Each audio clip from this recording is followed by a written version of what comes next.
Today we've got a great malicious compliance story against some awful neighbors. We'll get to that in a bit, but first, all I gotta do is not get fired. Worked as an inspection specialist for a large flying machine factory in the Seattle area. I'd been working in a very specialized job field for about 10 years at this point. During my tenure, I'd become proficient at looking up raw material specifications used in the production of large flying machines. I was performing work, not duties, well outside the scope of my job description because the word got out that I was very good at rooting out the material specs, along with how to process them into flying machine parts. I did this because the actual scope of my work was pretty easy, and I had a good system down that kept my backlog down to nothing. I also did this extra work to show my manager that I deserved a decent merit-based raise. And when I said specialized at the top of this paragraph, I mean that I was the only person in this large flying machine company with the certifications to perform the work. Well, raise time comes around, and my manager shows up with a slip of paper that shows what kind of raise we got.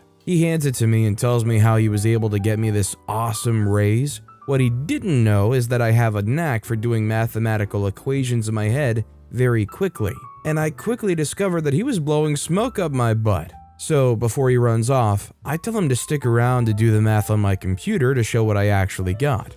After I run the numbers, I show him exactly what I had done in my head. The raise I got was what was guaranteed by our union contract and no more. I confronted him about this and he had nothing to say about it. I told him I was doing the work of an employee at a higher job rating and that I should be getting compensated as such. He tells me to put together a package of what I've been doing and make an appointment for both of us to meet with HR to present my case for an upgrade.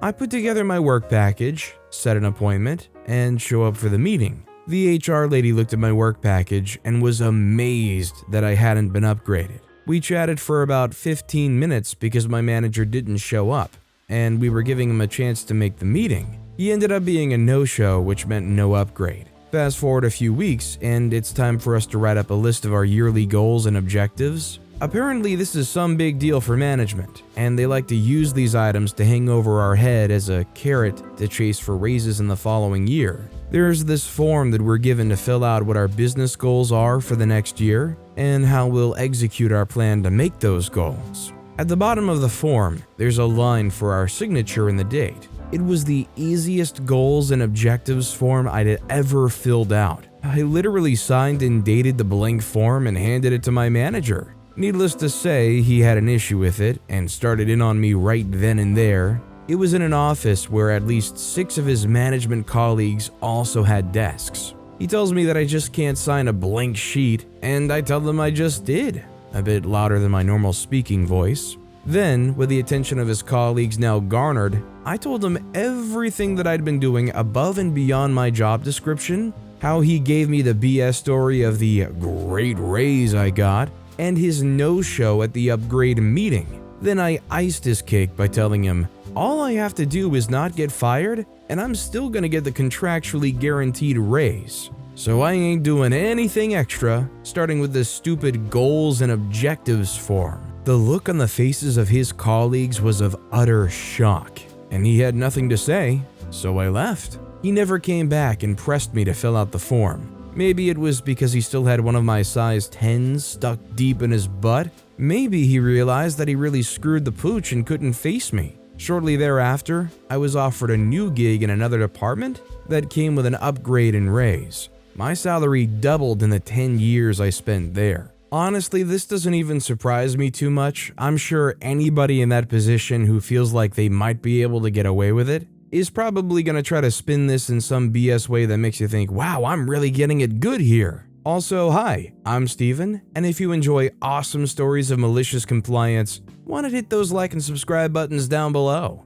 That said, our next story is HOA tried to punish us, told us to stop them if we can. Malicious compliance cost them 16% of the annual HOA income, and the cameras are still installed today. This happened several years ago and is a multi-year-long story. I'll keep it as succinct as possible. We installed cameras in front of our home that were looking at our vehicles. Part of the camera angles did overlook parts of 2 neighbors' properties, one backyard and one side yard. The cameras were battery operated and had a function where you could gray out areas that you didn't want to film. When motion occurred in the grayed out areas, the camera wouldn't be activated to film. The neighbor's entire properties and several bushes on our property were grayed out. We did this when installing them. One of the neighbors was a friend and had no issues with this whatsoever. We showed her the camera angle, and she said she didn't care whether or not we grayed out that area.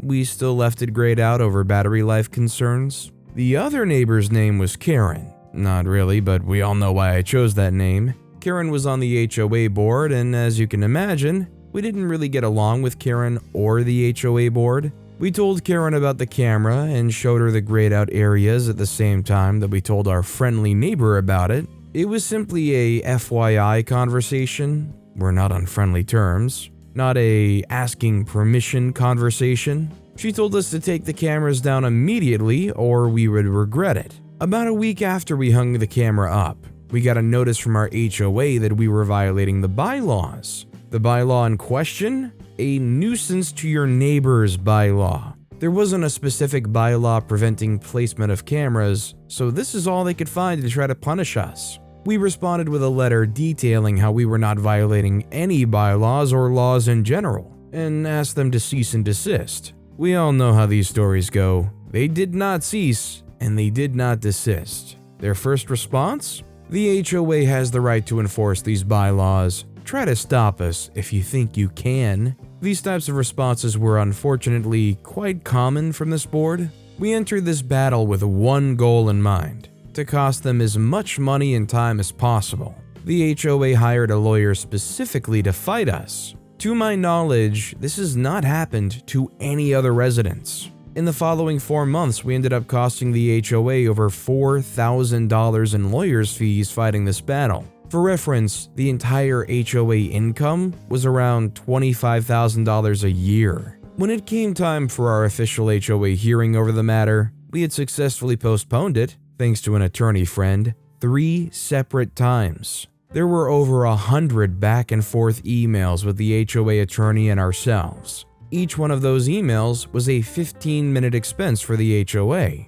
And I was happy to follow up a follow-up question with another follow-up question if it meant the HOA attorney was going to keep billing them. Did I say follow up enough times? We didn't actually want to take this battle to court, so we ended up removing the cameras the day of the hearing to prevent being fined, even if the fine wouldn't hold up in court. The HOA decided in the hearing that we were guilty, surprise, surprise, of violating the bylaw. They couldn't fine us, as the bylaws don't allow a fine after a hearing has been held, and the cameras were already removed. In the end, the punishment was a sternly written piece of paper on the attorney's letterhead, delivered via certified mail, that stated that we were not allowed to place a camera on our home that had the potential to invade a neighbor's privacy.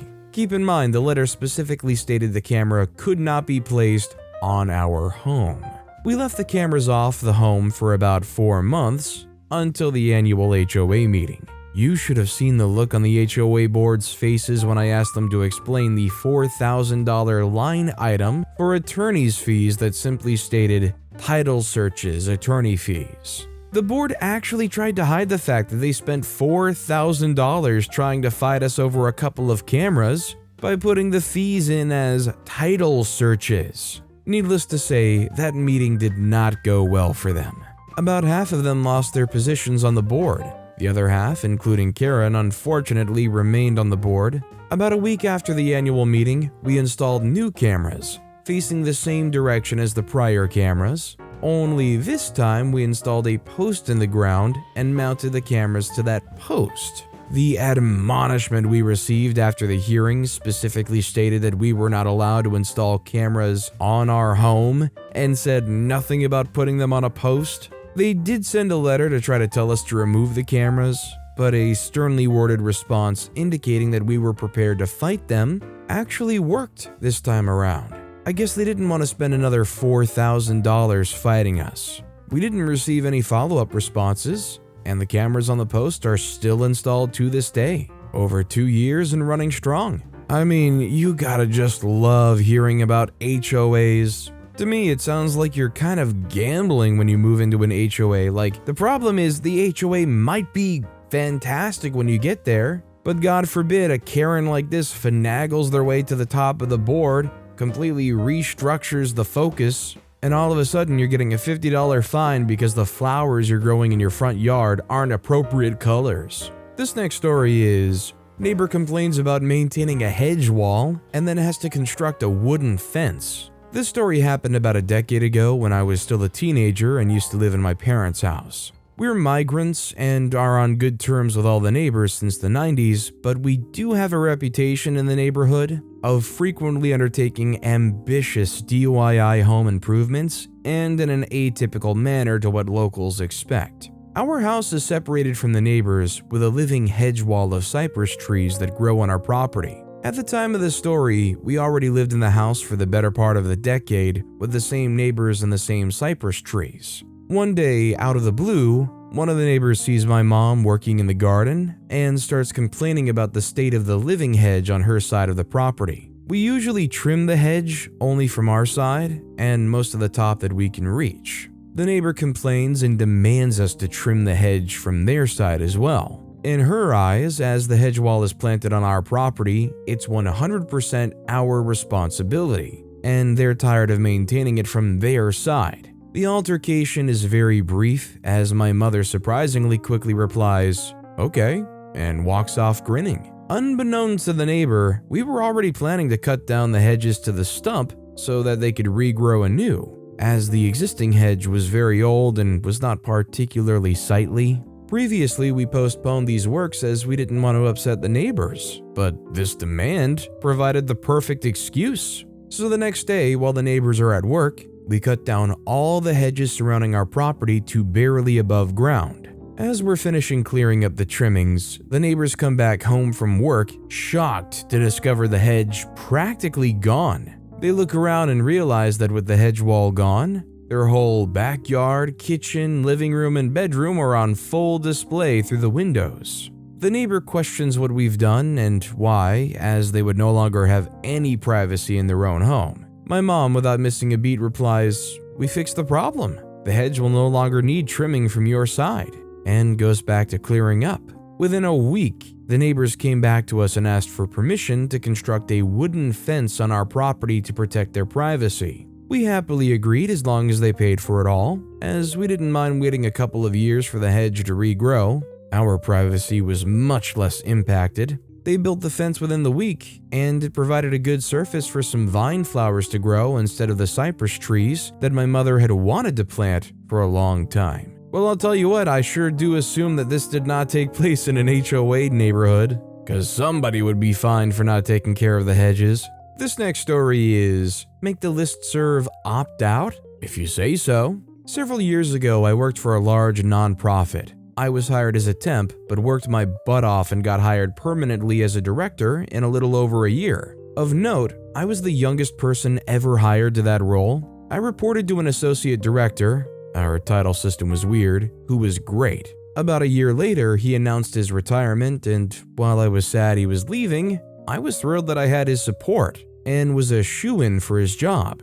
Unfortunately, there was one AD, Lisa, from another group. She was marketing, I was comms, who thought I was a bit of an upstart and didn't like me much. I left on a planned vacation and returned to find that Lisa had convinced the head of the organization to combine the marketing and comms groups with her as the sole AD, so no promotion for me. At this point, I was in the middle of a huge project to build and launch a new listserv. It was perpetually 1995 there. I had to coordinate with IT to build the new server, sign up forms, etc. It was for members, and we planned to launch at our annual conference to encourage people to sign up. Well, Lisa didn't think we'd get enough participants if it was opt-in. She wanted us to automatically add all members, around 5,000, to the list and give them the option to opt out. I argued against this as politely as I could for weeks. IT backed me up. No one was going to find or use the unsubscribe link, and the minute the first person hit reply all to be removed from the list, it was going to explode. But Lisa knew best. So the day of the conference comes and I ask IT to be on call, even though it's a weekend and they're technically off. I confirm in writing one last time with Lisa that this is opt out. She says, yes, OP, how many times do I have to say it? Opt out. So the head of the organization makes an announcement about the list during her opening speech, and we go live. IT called me within about 15 to 20 minutes because the server was so inundated with reply all emails that it was crashing. We scrapped the entire project within an hour. The head of the organization was livid, but I just forwarded my last email with Lisa. By the time they offered me Lisa's job, I had a new position lined up elsewhere with a $33,000 raise. You see, OP, this is why it's their job to think and your job to do. It's a tale as old as time for managers and bosses and the like that have no technical knowledge of it, but think that whatever process was just going to work out well. They just cannot fathom the practical outcome that's going to happen. But with that being said, that's all the time we have for today. Now, if you want to hear another awesome malicious compliance story, check out that video on the left. Or if you missed my latest video, check out that video on the right. That said, I'll see you all next time with some more stories.